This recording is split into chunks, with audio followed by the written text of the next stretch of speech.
நண்பர்கள் அனைவருக்கும் காலை மாலை மதிய வணக்கங்களை தெரிவித்துக் கொள்வது உங்கள் நண்பன் அருண். இன்னும் வீடியோவில் நம்ம எதை பற்றி பார்க்க போகிறோம் அப்படின்னு பார்த்தீங்கன்னா, இ பாஸில் இருக்க பிரச்சனைகளை பற்றி பார்க்க போகிறோம். அதுவும் ரீசெண்டாக பார்த்தீங்க அப்படின்னா, இ பாஸில் வந்து நிறையா ப்ராப்ளம்ஸ் வந்து இ பாஸில் இருக்கவங்களும் சரி, இ பாஸில் புதுசாக போகிறவங்களும் ஃபேஸ் பண்ணிகிட்டு இருக்காங்க. அது என்ன மாதிரியான ப்ராப்ளம்ஸ், அதை எப்படி வந்து நீங்கள் சால்வ் பண்ணலாம், நீங்கள் போகிறதுக்கு முன்னாடியே இதெல்லாம் வந்து இந்த வீடியோவை நீங்கள் தெளிவாக பார்த்துட்டீங்க, இல்லை இ பாஸுக்கு அப்ளை பண்ணுறதுக்கு முன்னாடியே இந்த வீடியோவை தெளிவாக பார்த்துட்டீங்க அப்படின்னா, இந்த வீடியோ முடிகிறப்போ வந்து நீங்கள் இ பாஸை பற்றி ஒரு ஐடியாவுக்கு வருவீங்க, இ பாஸை பற்றி ஒரு பிளான் பண்ணுவீங்க. ஸோ அதுக்கப்புறம் நீங்கள் இ பாஸில் அப்ளை பண்ணுறீங்க அப்படின்னா உங்களுக்கு இந்த மாதிரியான பிரச்சனைகள்லாம் வராமல் இருக்கும். ஸோ அதனால் வீடியோவை கடைசி வரைக்கும் பாருங்கள். இந்த மாதிரியான யூஸ்ஃபுல்லான இன்ஃபர்மேஷன்லாம் நீங்கள் தெரிஞ்சுக்கிறதுக்கு மறக்காம நம்ம சேனலை சப்ஸ்கிரைப் பண்ணி வச்சுக்கோங்க. ஓகே, இ பாஸ் அப்படிங்கிறது பார்த்தீங்கன்னா ஒரு 4-5 வருஷத்துக்கு முன்னாடியெல்லாம் பார்த்தீங்கன்னா இ பாஸை பார்க்குறதே ரொம்ப ரேராக இருக்கும். அதே மாதிரி இ பாஸை பொறுத்த வரைக்கும் ஒருத்தவங்க இ பாஸில் இருக்காங்க அப்படின்னா அவங்களுக்கு சேலரி ரொம்ப ஹையாக இருக்கும். அவங்க வந்து பிஆருக்கே அப்ளை பண்ண முடியும். சிங்கப்பூர்லேயே செட்டில் ஆகிறதுக்கு நிறையா வாய்ப்புகள் இருக்குது. ஆனால் இ பாஸை பொறுத்த வரைக்கும் இப்போ எப்படி ஆயிடுச்சு அப்படின்னு கேட்டிங்கன்னா, ஒரு நாளைக்கே பார்த்தீங்க அப்படின்னா 15-20 பேருக்கு மேலே இ பாஸில் வந்து போயிட்டுருக்குறாங்க. ரொம்ப ஈஸியாக எல்லாருக்குமே இ பாஸ் கிடைக்குது. ஸோ அதனால் பார்த்தீங்க அப்படின்னா ஐபியில் வந்துட்டு ஒரு சேலரி போட்டு ஐபியில் வந்து ஒரு ஜாப் பொசிஷன் போட்டு நிறையா பேரை வந்து இ பாஸில் அனுப்பிட்டு இருக்காங்க. நிறைய பேர் நல்லபடியாக போய் நல்லபடியாக தான் ஒர்க் பண்ணிக்கிட்டு இருக்காங்க. ஸோ இது டோட்டலாகவே பிஸ்னஸாக மாறினதுக்கு அப்புறமேட்டு என்னாச்சு அப்படின்னு பார்த்தீங்கன்னா, இ பாஸில் போகிறவங்களே வந்து டீபோர்ட் பண்ண ஆரம்பிச்சிட்டாங்க, திருப்பி அனுப்ப ஆரம்பிச்சிட்டாங்க. ஏன்னு கேட்டிங்க அப்படின்னா, ஐபியில் போட்டிருக்க சேலரி அவங்கள்ட்ட போயிட்டு ஐசிஐயில் வந்து என்கொயரி பண்ணுறப்போ உங்களோட சேலரி என்ன அப்படின்னா, ஐபியில் ஒரு சேலரி போட்டிருக்கும், இவங்க ஏஜென்ட்டோ இல்லை பாஸோ சொன்ன சேலரி ஒன்றா இருக்கும். அந்த உண்மையை வந்து ஐசிஐ ஆஃபீஸர்கிட்ட சொன்னால், என்னப்பா உனக்கு வந்து இந்த ஜாப் வேகன்சி போட்டிருக்கு, இந்த சேலரி போட்டிருக்கு, ஆனால் நீ சொல்கிறது வந்து வேறு மாதிரி சொல்கிற, நீ மாற்றி பேசுகிற, அப்போ நீ போய் சொல்கிற அப்படிங்கிற மாதிரி சொல்லி டீபோர்ட் பண்ணிடுறாங்க. ஸோ இந்த மாதிரி இ பாஸில் போகிறவங்களையே டீபோர்ட் பண்ணுறது இப்போ ரீசெண்டாக நடந்துக்கிட்டு இருக்கு. ஓகேங்களா? அதே மாதிரி இ பாஸில் போகிறவங்களெல்லாம் பார்த்தீங்க அப்படின்னா, ஒரு சில ஏஜென்ட்டுகள், நான் எல்லா ஏஜென்ட்டையும் சொல்லலை, ஒரு சில ஏஜென்ட்டுகள் என்ன பண்ணுறாங்க அப்படின்னு போய் கேட்டிங்கன்னா, அந்த வேலைக்கும் இவங்க சொன்ன சம்பளத்துக்கும் இவங்க சொன்ன வேலைக்கும் சம்மந்தமே இருக்காமல் வேறு வேலையில் கொண்டு போய் விட வேண்டியது, இது மாதிரிலாம் பண்ணுறதுனால நிறையா பேர் வந்து இந்த மாதிரியான பிரச்சனைகள்லாம் ஃபேஸ் பண்ணுறதுனால திருப்பி ரிட்டர்ன் வந்துக்கிட்டு இருக்காங்க. அவங்களுக்கு வேலை செய்ய முடியாமையும் சொன்ன சம்பளம் இல்லை அப்படிங்கிறதுனாலையும் திருப்பி ரிட்டர்ன் வர்றாங்க. இதுக்காக அவங்க கட்டின அமௌண்ட் எவ்வளவு அப்படின்னு கேட்டிங்கன்னா லேக்ஸில் தான் இருக்கும். 5 லட்சம் 6 லட்சம் இந்த மாதிரிலாம் பணம் கட்டிட்டு போகிறாங்க. ஸோ இந்த மாதிரி பணம் கட்டிட்டு போகிறதுனால அவங்களோட அமௌண்ட் வந்து பயங்கரமாக லாஸ் ஆகிட்டு இருக்கு. அப்போ இ பாஸில் வந்து இனிமேல் போகவே முடியாதா, என்ன வழி அப்படின்னா, ஜனவரிக்கு மேலே புதுசாக வந்து நிறையா ரூல்ஸ் வந்து இ பாஸ் சம்மந்தமாக கொண்டு வர போகிற மாதிரி சொல்லிகிட்டு இருக்கிறாங்க. ஸோ அது எந்த அளவுக்கு உண்மைன்னு தெரில. ஆனால் இப்போ வந்துட்டு நீங்கள் இ பாஸில் போகிறீங்க அப்படிங்கிற பட்சத்தில் லைசன்ஸ்டு ஏஜென்சி மூலமாக போங்க. அதே மாதிரி உங்களோட சம்பளம் என்ன, உங்களோட வேலை என்ன அப்படிங்கிறத தெளிவாக தெரிஞ்சுக்கிட்டு போங்க. இப்போ அங்கே சொன்ன வேலை சொன்ன சம்பளம் இல்லை அப்படின்னா உங்களால் ஏஜென்ட்டுக்கிட்ட அமௌண்ட்டை ரீஃபண்ட் வாங்க முடியுமான்னு பார்த்துக்கோங்க. நிறைய பேர் வந்து அங்கே போய் எம்ஓஎம்மில் வந்து நம்ம போய் கம்ப்ளைண்ட் பண்ணால் ரீஃபண்ட் வாங்கிடலாம் அப்படிங்கிற மாதிரி சொல்லுவாங்க. கண்டிப்பாக நீங்கள் இந்தியாவில் கட்டின அமௌண்ட்டுக்கு சிங்கப்பூரில் எம்ஓஎம் சைட்டில் எந்த சப்போர்ட்டுமே கிடைக்காது. ஓகேங்களா? நீங்கள் இந்தியாவில் கட்டியிருக்கீங்க அப்படின்னா இங்கே தான் நீங்கள் அமௌண்ட் வாங்குற மாதிரி இருக்கும். ஸோ அந்த டைமில் இப்போ நீங்கள் லைசன்ஸ்டு ஏஜென்சி சரியான ஏஜென்ட் மூலமாக போனீங்க அப்படின்னா கண்டிப்பாக அவங்க உங்கள்கிட்ட போய் சொல்ல மாட்டாங்க, சொன்ன சம்பளம் இருக்கும், சொன்ன வேலையும் இருக்கும். ஆனால் நிறைய அந்த ஏமாத்துற ஏஜென்ட்லாம் இருக்காங்க. அதாவது ஒருத்தங்க பணத்தை வாங்கிட்டு அவங்களுக்கு வெளிநாட்டுக்கு ஏற்றாமல் இருந்தால் அது மட்டும் ஏமாற்று வேலை கிடையாது. அவங்கள்ட்ட போய் சொல்லி அவங்க வெளிநாட்டுக்கு அனுப்புனா அதுவும் ஏமாற்று வேலை தான். ஸோ அந்த மாதிரியும் ஒரு சில ஏஜென்ட்டுகள் பண்ணுறவங்க இருக்காங்க.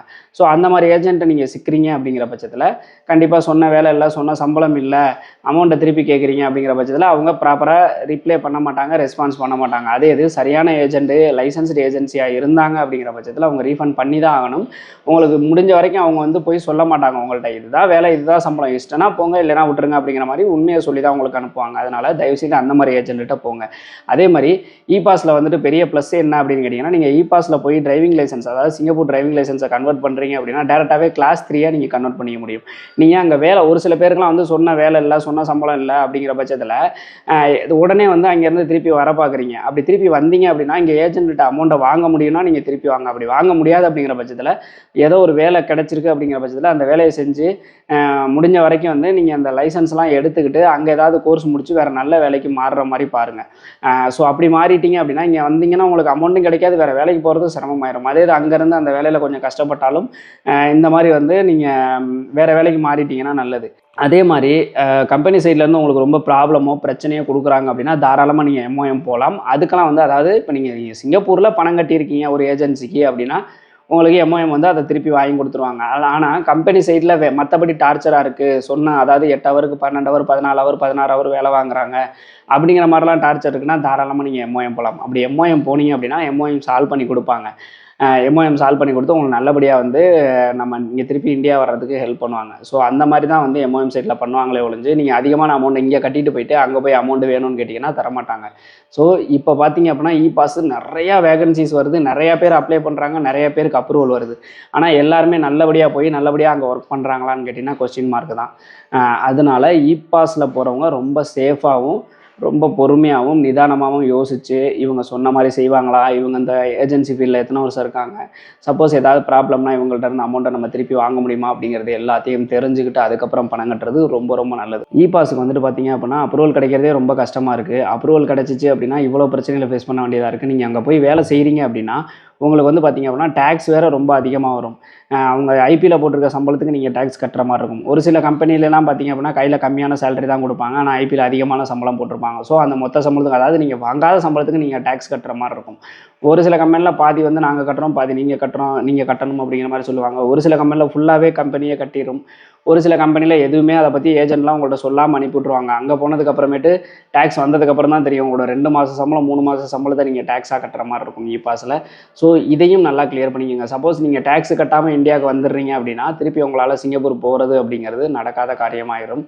அதனால் இது எல்லாத்தையுமே தெரிஞ்சுக்கங்க. ஏஜென்ட்டுக்கிட்ட தெளிவாக கொஸ்டின்ஸை கேட்டு எல்லாத்தையும் தெளிவுபடுத்திக்கிட்டு அதுக்கப்புறம் நீங்கள் பணம் கட்டினீங்க அப்படின்னா கண்டிப்பாக நீங்கள் ஏமாறாமல் நல்லபடியாக வந்து சிங்கப்பூர் போகலாம். ஓகே, இப்போ வந்து ஃபைனலாக வந்து அண்ணே நான் பாஸில் போகிறேன், நான் எதை வந்து ஏஜென்ட்டை கேட்கணும் அப்படிங்கிற மாதிரி கொஸ்டின் இருக்குது அப்படின்னா நான் தெளிவாக சொல்லிடுறேன். ஃபஸ்ட்டு என்ன வேலை, என்ன சம்பளம், எவ்வளோ அமௌண்ட்டு கட்டணும். பாஸ் அப்படின்னா 2 வருஷம் இருக்கும். ஓகேங்களா? ஸோ 2 வருஷம் வந்து இதே வேலை தான் இருக்குமா, இல்லை வேறு வேலை மாறுமா, சம்பளம் வந்து சொன்ன சம்பளம் இருக்குமா, அப்படி இல்லை அப்படின்னா நீங்கள் சால்வ் பண்ணி கொடுப்பீங்களா, அதே மாதிரி நீங்கள் கட்டின அமௌண்ட்டை வந்து இப்போ ஏஜென்ட்டுக்கு வந்து ஏஜென்ட் ஃபீஸ் சொல்கிறாருல, அவங்க சேலரி எவ்வளவு, அங்கே வந்து ஃபுட்டு அக்கமடேஷனில் வந்து அவங்க தருவாங்களா என்னன்றதை கேட்டுக்கோங்க. கேட்டுக்கிட்டு சப்போஸ் கம்பெனியை கொடுத்துட்டா ஓகே, அப்படி கம்பெனி கொடுக்கல அப்படின்னா அதுக்கு ஒரு அமௌண்ட்டு செலவாகும். அதெல்லாம் போக நீங்கள் கட்டின அமௌண்ட்டை எத்தனை நாளில் எடுக்க முடியும். ஒரு உதாரணத்துக்கு உங்களுக்கு ஒரு $2000 சம்பளம் சொல்கிறாங்கன்னு வச்சுக்கோங்க. ஃபுட்டுக்கு வந்து $200 போயிடும், ரூமுக்கு வந்து $400 போயிடும். அப்போ $600 போக மீதி $1400 தான். அப்போ ஏஜென்சி ஃபீஸ் எவ்வளவு, இந்த $1400, டிரான்ஸ்போர்ட்டுக்கு ஒரு $100 போயிடும், அப்போ 1300. அப்போ இந்த $1300 ஏஜென்ட் எவ்வளோ ஃபீஸ் கேட்குறாங்க, அதை உங்களால் எத்தனை மாதத்தில் எடுக்க முடியும், இந்த 2 வருஷத்தில் பேலன்ஸ் உங்களால் எவ்வளவு சம்பாதிக்க முடியும் அப்படிங்கிறது எல்லாத்தையும் ஒரு கணக்கு போட்டுருங்க. கணக்கு போட்டு இது எல்லாமே ஓகேயாக இருக்குது அப்படின்னா மட்டும் நீங்கள் வந்து அந்த வேலைக்கு மூவ் பண்ணணும். மெயினாக வந்து ஏஜென்ட்டை கேட்க வேண்டியது டேக்ஸை பற்றி. கண்டிப்பாக பாஸில் போகிற ஒவ்வொருத்தங்களும் உங்கள் ஏஜென்ட்டை கேட்கணும், கம்பெனியில் கேட்கணும்.